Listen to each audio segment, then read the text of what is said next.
Ayan na nga mga ka-chubby babe, hello, hello. Nagtataka siguro kayo kung bakit ako nakapagluto ng biglaan itong Maha Blanca. Wow. Ayan mga ka-chubby babe. Nagluluto nga kami ngayon ni mama ng Maha Blanca kasi nga biglaang nagsipagyayaan pumunta ng park mga ka-chubby babe. Ayan.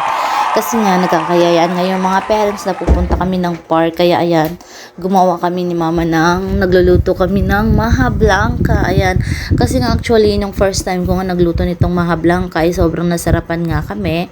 And then sabi ko sige Maha na lang yung ipoprovide ko kung matutuloy kami papuntang park. Kaya medyo dinamihan ko na yung paggawa mga ka-chubby babe kasi nga medyo madami-dami na kami pupunta sa park. Pero hindi ko alam kung sino yung mga sasama and ayan nga may mga masusurprise kung sino yung isa naming kasama. Meron nga masusurprise. Tapos ayan na nga mga ka-chubby babe, nandito nga kami sa park and ito na nga si Mother Dear. Okay, lakad-lakad yan. Ito nga palang bit-bit ko. Di ba may tag price pa yung bag? Kasi ito na nga pala yung mga pagsasalusaluhan namin. Actually, kunti lang pala kami kasi ito lang yung bisita namin si Ate Alice, si Mama, and si Teacher. Ayan, na-surprise silang lahat kasi dumating si Teacher. Yan po yung teacher ni Jacob na sobrang bait si Ma'am Margaret. Hello, shout out kay Ma'am Margaret. And then, ito na nga kami mga ka-chubby babe. Nag-i-start na nga kami para makapagkain na. And then, ayun na nga, syempre hindi na mawawala yung mga picture, video, and selfie. Ito nga pala yung park na city park ng General Trias. Wow. And sobrang ganda dito and sobrang laki and sobrang safe. Meron siya mga security guard and ang dami-dami talaga dito. Pwede kang mag-picnic, pwede kang magdala ng Wow. foods. Kung gusto mo, pwede kang maglaro. Lahat pwedeng gawin dito. And safe sa mga bata kasi nga hindi siya maputik. Ano siya. Ito na nga grabe na ngayon tawanan namin dahil ito sa Ate Jenna kasi try yung chopstick and hindi nga siya marunong. Ngayon pinagtitraining nga siya ni President. Ito yung isang si President nga pala yung isa naming kasama. Ayan, President namin sa eskwela, hindi President sa buong bansa, Charis.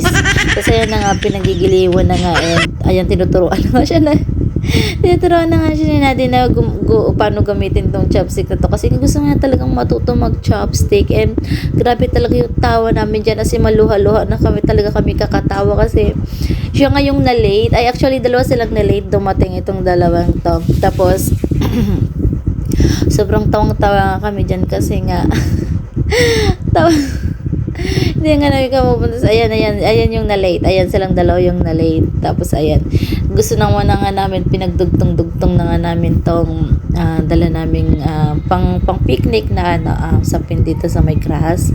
Ayan. Sobrang tawang-tawa talaga kami diyan kasi nga pinagpa-practice na yung chopstick and then sabi ko ang ganda naman ng dito kasi may pailaw pa tayo dito. Kaya wala talagang problema mga ka-chubby babe. Kahit abutin kayo dito ng gabi, kahit hanggang umaga. Pwede. Alam niyo kung bakit? Kasi madaming ilaw and maliwanag siya. And madami talagang tao dito. Minsan, sobrang kahit gabing-gabi na madami pa rin tao kasi nga napaka-fresh ng hangin. Wow. And then, sobrang paghangin naman. Tapos nakaka-refresh talaga siya. And ito nga, madami nga dito mga cat. Kasi nga, may nakikita ko rin dito, madaming mga nagbibigay ng food para sa mga cat. Wow.